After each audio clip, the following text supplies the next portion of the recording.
techniques. Land the most desirable talent. Launch your company towards massive success. This is the Higher Power Radio Show with Rick Girard. So the average annual turnover in sales is 25 to 30%. That is the equivalent of hiring and training the entire sales organization every 3 to 4 years. Scary thought. So how do you know if you're hiring a good salesperson? It's why you look for evidence of success and what is transferable to your organization. Today we're going to really help you sniff out the correct information to hire the right talent. Today's quote: "There are worse things in life than death. Have you ever spent an evening with an insurance salesman?" Any idea who said that? Anthony Camacho? No, Woody Allen. Woody Allen said that. You got it. Spot on. I'm Rick Girard, and welcome to the Higher Power Radio Show. Yay! Our mission is to help entrepreneurs and startup executives to avoid costly hiring mistakes. We identify a specific problem and provide proven tactical solutions to solve your company's most difficult hiring challenges. We do this by sharing insights from top-performing rebel entrepreneurs, disruptors, and industry experts like our guest today, Anthony Camacho. Anthony is the founder and CEO of Top Producer Factory. Anthony is a sales and performance mentor to everyday entrepreneurs as well as Fortune 500 companies.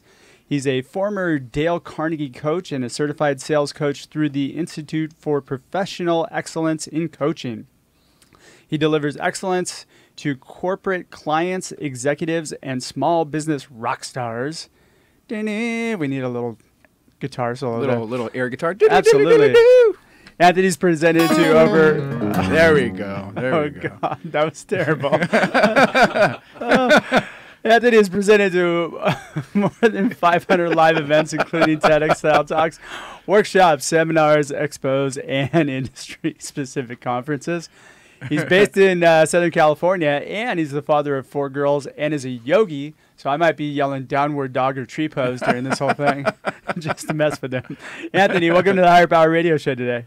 Oh, thank you very much, Rick. I'm very happy to be here, and just great energy. Looking forward to having a good time and give your listeners just a ton of golden nuggets, some great takeaways that they can incorporate in their business, with their sales teams, and with their salespeople. You know, lucky for you, this is a podcast and people can't see because I was going to make you do a tree pose, but I'm gonna hold on. So today we're going to cover a few things. We're gonna learn how to identify great salespeople. We're going to sniff out the frauds, and we're going to tell you what to do in the interview process. So let's delve right in. How do we identify great salespeople, Anthony? Let's start out with you giving me your 2 cents on that. Well, the biggest thing how you can spot a great salesperson is when they come to that interview process, if they have a big why. You know, why do they want to be successful? And they have some personal and professional need. Okay. So let's dig on the why a little bit, because that's always an interesting thing. So, because we don't often look for the why, we just look to solve our own problem, hire somebody to just get a body in the seat, right? Absolutely. So what kind of why should people be looking for? The why should be advancement. You know, when a salesperson is going into their interview, one of the things they should be looking at is what's the room for growth? What's the room for advancement? A good indicator that they're a hungry, tenacious salesperson is that they want to know about their pay plan, they want to know about the commission structure, and they want to know if there's any room for advancement. They don't just want to be the average guy sitting doing the average, amount of work, and they want growth. Let's be honest, though. Most people go into sales, I think, because one, they don't know what else to do, right? And two, you can earn commission, you can make money that way, right? And it's usually people who, at least for me, I went into a sales-oriented role with recruiting. I was 100% commission only. And for me, I was just tired of being a starving artist. I was tired of, renting a room for my dad and, just living in the basement. Well, yeah, so you had a why. You I had a why. Get out of your father's basement. Well, yeah, and I just didn't want that that lifestyle, right? So that's what motivated me. And I think I went into sales because I knew I could make a lot of money. Right. And that's usually the main motivator of why people go into sales. Exactly. But once you get into sales and you find out you get good at it, or you get competent in it, I guess, because then you got to keep searching for that thing that kind of keeps you going, right? Right. So the why is different for everybody. Correct. So why is the why important when you're looking for somebody? Well, the why is important specifically to the sales manager or whoever's doing the hiring. Sure. Because they need to be able to figure out how they can sell the objective, right? Okay. So a good salesman will get promoted to management, and sometimes by PowerPoint, which is death by PowerPoint. But sometimes it's like a lot of sales guys that get promoted to management. They don't really have any like leadership tools. They kind of don't. They don't know how to lead or to coach people. But when I've worked with my clients, and especially sales leaders, I kind of give them a little bit of a mind shift and say, you were amazing. You were a badass in sales. That's why you got promoted. So now what you have to do is find the needs and wants of your sales team, find the pains and gains of the sales team, and then align that with the company objective, what the benchmark is, what the quotas are. So that's the super imperative to understand that whoever they're interviewing, that they know their why, because that's how they're going to sell them. Get them from point A to point B, sell the objective. You can't sell a customer unless you know their wants and needs, correct? Or else you're just shooting at the dark. So in the hiring process, you may just be throwing up everything against the wall and seeing what's going to stick. Well, if you think about the hiring process as a sales process too. Absolutely. Yeah. So, I mean, you really need to understand your customer, which is the person who's looking for the job, before you offer them the job. Correct. I think that can cut down the high turnover rate immensely if you're just making sure that you're in alignment with that why. Absolutely. Would you agree? Absolutely. It's absolutely imperative. If the sales manager, sales leader, or the person who's hiring doesn't get is not able to solidify what the why is, then it's going to be really hard time to motivate that person, whoever they're going to hire. Okay, so how do we interview people? Because I know a lot of sales organizations that go, okay, what are your numbers? Okay, do you like pizza? I like pizza. So why don't we just hire you and give you a shot? Right. Like, it seems to me there's that much thought gone into most sales hiring process. Right. Except for when you get up to like the enterprise level, then there's usually a lot more process put in place. But where it's most imperative is like when you're hiring people to work at your car dealership, or when you're hiring people to do sales for your small business that you're selling widgets, right? Yeah, insurance agency. Yeah, insurance. Right. That's why I use the insurance quotes, by the way. I love that Woody Allen quote. So how do we interview? We need to put a structured interview process in place. Right. I think, in all fairness, not all organizations do their hiring the same. But a good, strong indicator that hiring isn't being done correctly is by the turnover. So if you have a huge turnover in your sales department, then that's a pretty big indicator.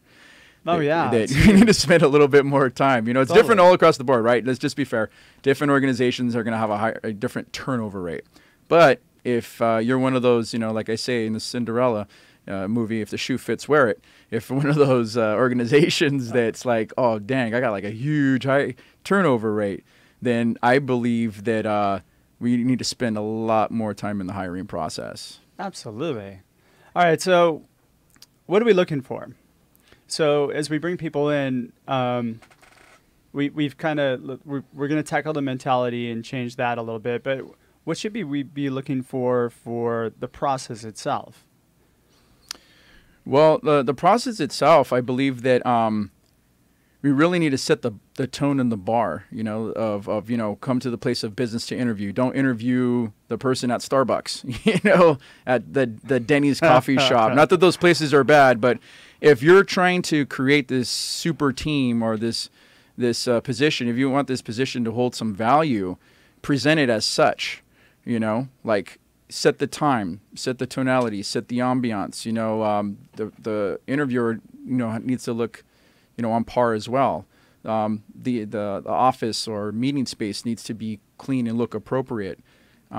Set the time, set the duration. So that's just like the cosmetics of it. But then there's all the pieces in between, Totally agree. And you know what? One of the things that I'm going to shift a little bit, but one of the things that I find is that a lot of times managers might take a narrow view, or they might be complacent in this whole process because they've had so much turnover. Right. Right. So let's talk about two things. One is kind of having an unrealistic high bar. I only like to recruit rock stars. Right. Or the status quo manager, right? The person, oh, this is the way we've always done it. Right. Which, is open for disruption. So the unrealistic bar, let's talk a little bit about, like, as a manager, you need to get yourself in the right mentality of who you are, who your company is, and what it can attract. Right. Because you're not going to be able to attract rock stars if you have, you're not going to be able to attract A players if you've got a budget that is far below what's going to attract somebody. Right. So compensation is key. So compensation is for most salespeople. Yeah. Yeah. And I argue against that for most other positions, but I've found that that's usually the first question that comes out of a salesperson's mouth when I talk to them. Would you agree? Yeah, absolutely. Yeah, we're like hired mercenaries. The highest bidder wins. So what is the reason why bad hires are made? I think bad hires are made because the interview process isn't thought out. And to be quite honest, I mean, if it's probably not the funnest thing to do. Like, if you're a sales manager and you're out there trying to run a team and you're trying to hit your monthly quota, it's kind of like, I got to take time out of my day now to go and go, interview these people, And so it might not be the funnest thing for them. So they might not be all enthusiastic about doing the hire. Well, a lot of times sales managers also too are responsible for production as well. Exactly. So it's like they have to stop their busy day. Yeah, they have to stop their busy day. They have their own assignments that they have to do, their own quotas and benchmarks they have to hit, and then they're responsible for their team's, sales process and their team sales performance, and then kind of have to step out of that and do the hiring. I personally think I would enjoy that because I'd be excited because as a sales manager, that you get paid off the production of your team. So I'd be super stoked about, But that's a hard hiring. Switch for somebody who is a high performer that got promoted to being a manager, and now they're kind of learning all this new stuff, and you're still trying to turn off that mindset of I got to be the highest producer. At least that was for me. I don't know about you if you came up through the rankings, but I was a top producer, and then I got promoted to manager, and what was interesting was I failed miserably at being a manager. I had no training. My training was, just do what you think, just lead. Like, I don't know what that means, but the training wasn't there. Right. And I think that's the key thing. If you want your managers, your high performers to burn out and fail, then don't invest in training in them. Right. I mean, when I got promoted, through the ranks, so to speak, it was because I was a great sales professional. I was a great, top performer. So the company, moved me into management, but essentially I had to figure out on my own, like, okay, I need to duplicate myself. And how do I do that? And I actually had to go outside of my company, which I believe that a company should provide leadership training for you. Especially around sales management. You should be getting some sales management training so that you can be more efficient at leading and coaching people. There's two different things in being a sales manager or overseeing a company. One thing is the the admin, the paperwork, and the efficiencies, and then there's the how to work with people, how to connect with people. It's kind of like the sales guy that he knows how to close, handle objections, but yet he doesn't create long-term business because his customers don't liking him. So transactional. They're transactional, exactly, instead of long-term. So that's kind of the same thing when you have to invest in your sales managers and teach them, either hire someone to come in or create a curriculum within your organization of what the status quo is for being a successful sales manager and what to look for when you're hiring. See, I did the same thing as you. I went outside of my company and got training. Yeah. And actually I got shit for it, which was interesting. Yeah. I didn't even ask him to pay. I just told him, I said, look, this is what I'm going to do because I want to be the best sales manager that you guys have ever had. All right. So I'm going to put this on the C level for actually setting us up for failure. Right? All right.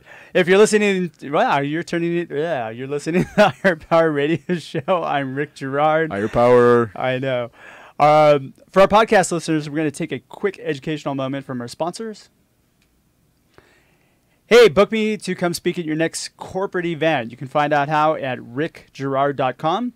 Our guest today is Anthony Camacho. He's the founder and CEO of Top Producer Factory, and we're talking about how to hire great salespeople.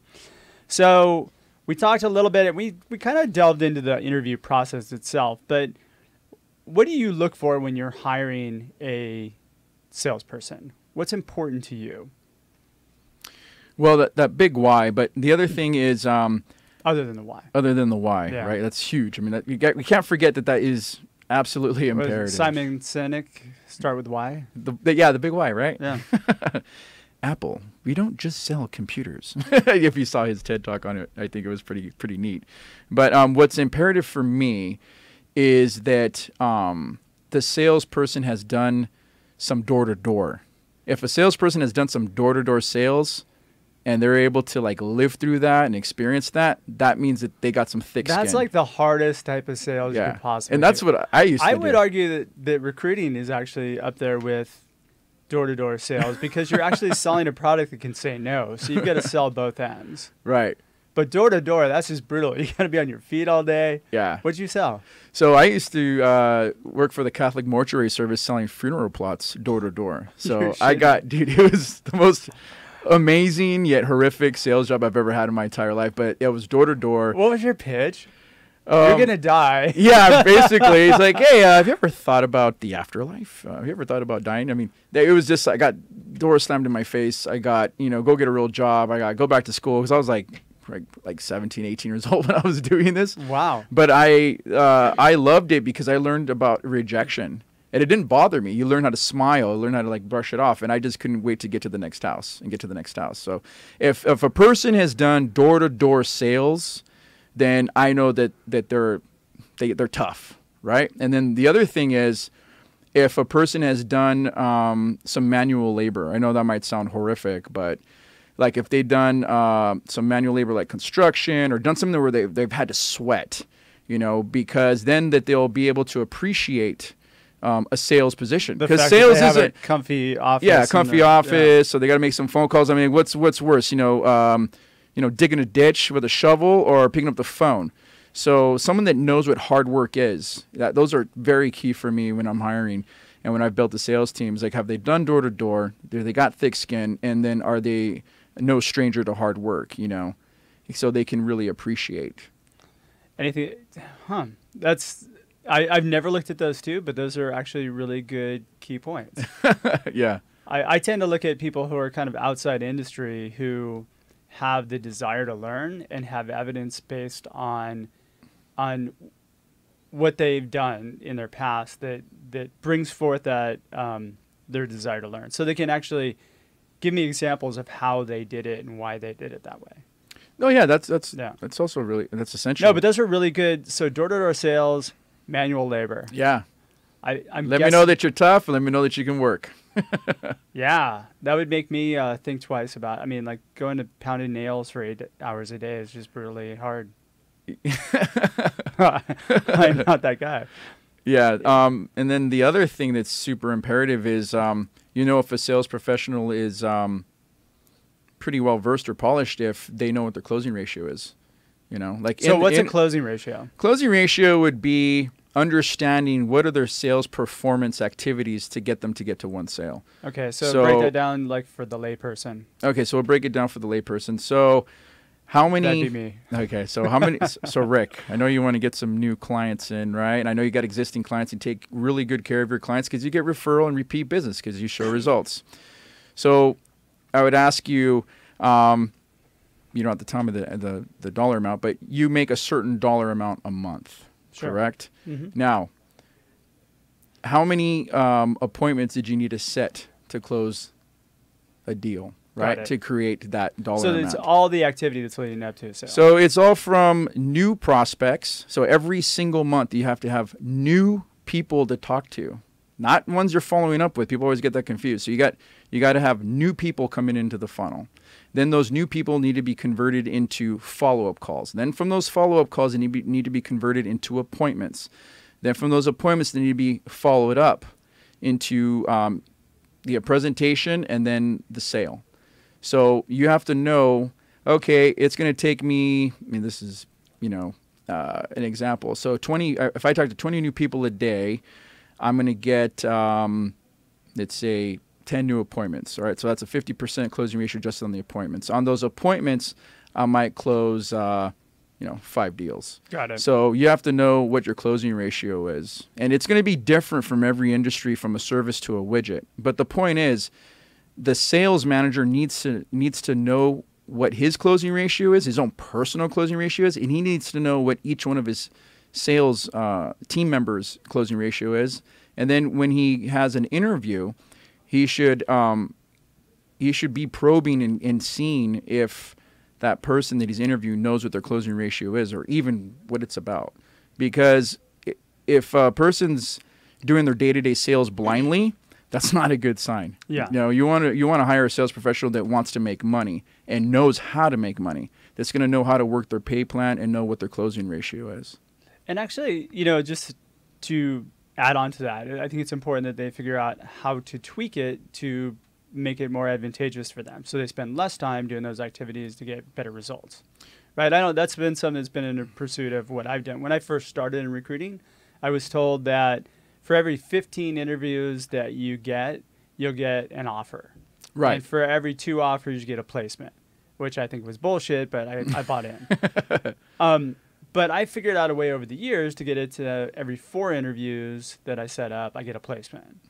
So that thing in my head that actually got me thinking, okay, I need to figure out how to evolve this to get better at this process to where I'm going to be driving more revenue, but I'm doing a better job for my clients, is really what I tend to look for. It's like one of the things that I think gives you an indicator that somebody's going to progress in their role. Right, absolutely. And that's like when I'm working with my clients, my sales managers, the entrepreneurs or the salespeople. It's like, in order for me to help them, in order for them to get more results, I need to know what their closing ratio is. And what we'll do is like a deep dive of what they did last quarter. And every person has their own individual one. And that's the cool thing about it is that each person has their own closing ratio. And the idea is, as a sales manager, is to know each closing ratio. Therefore, you can build up. You can create the benchmark. There's nothing more discouraging than when a sales manager or a sales leader comes to a sales meeting with these projections, and it's like, where do you get these numbers from? Where do you get this projection? Like where? Like from the sky? So it's like that's like corporate values. They just I saw them one day. I just figured I'd use them. Yeah, I mean you got to copied them from my competitor's website. Yeah, I mean they have to know like how many leads are actually coming in, and then based upon each sales guy on their team, like how well are they at capturing those leads by making appointments. And we're in a world of data now. It's really easy to get data. So make sure that you use tools and technology to gather that data so you can use it. Absolutely. All right, quick takeaways. What would be the 3 things that you would want our audience to walk away with? The first big takeaway is that you really want to key into the why. Okay. Right? So you definitely want to key into the why of that way you can effectively sell the objective. And the why is there a desire? Yeah, what they want. A desire. Yeah. Because you can teach a person, how to close. You can teach a person how to handle objections, but you can't teach a person desire. No. So that's something like a huge key indicator. Or motivation. Yeah. The other big takeaway is to know your closing ratio and develop it. So start from somewhere. Even if you never did a closing ratio, start now. Start recording all your activities. How many phone calls am I making a day? How many appointments am I doing? What's my follow-up? What are my appointments? Follow that. And then the third huge takeaway, it would be definitely to get some outside training. Definitely get some outside training, or develop a curriculum within the organization. Especially for the new people you promote, you gotta give them training. All right, we are just about out of time for today's show, Anthony. Thanks again for your time investment today, and I want to welcome you to the Higher Power Radio Syndicate. Now, what would be the best way in which our community can reach you? They can hit me up at hitman@camachocoaching.com. That's hitman@camachocoaching.com. Spell it out if you don't mind. That's HITMAN at CAMACHOCOACHING.com. All right. I want to thank our listening audience for tuning into this week's episode of Higher Power. Quick thanks to our team, our engineer Paul Roberts, our producers Andrea Ballin, Shanti Ryle, and Ayla Gerard. If you're listening to the podcast, please subscribe, review, and share. We need your feedback to up our game and bring more highly valuable content to you. You can join the Higher Power Radio community at Higher, that's H-I-R-E, Power, P-O-W-E-R, radio, radio.com. And by the way, I will be speaking at ERE on April 24th, so come out and say hi. You can follow me on LinkedIn or drop me an email at rick@stridesearch.com. To learn more about actually our Career Wounds Mastery training that we're going to be putting on next month. Tune in next week. Our guest is going to be David Ferguson. He's the CEO of MIE Solutions, or MIE Solutions. I'm your host, Rick Gerard, and you have been listening to the Higher Power Radio Show. Aloha. Thank you for listening to Higher Power with Rick Gerard on OC Talk Radio.